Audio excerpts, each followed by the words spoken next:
Andy Birkey, Gimme a Minute, episode 35. Squiggly lines and fingernails.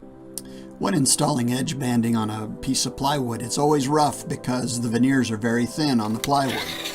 So plane it down close, then install these squiggly lines.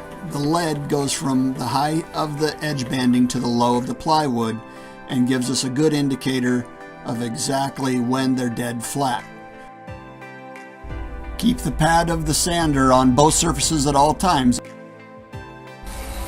So go slowly, keep your sander flat, and as soon as those marks disappear, stop.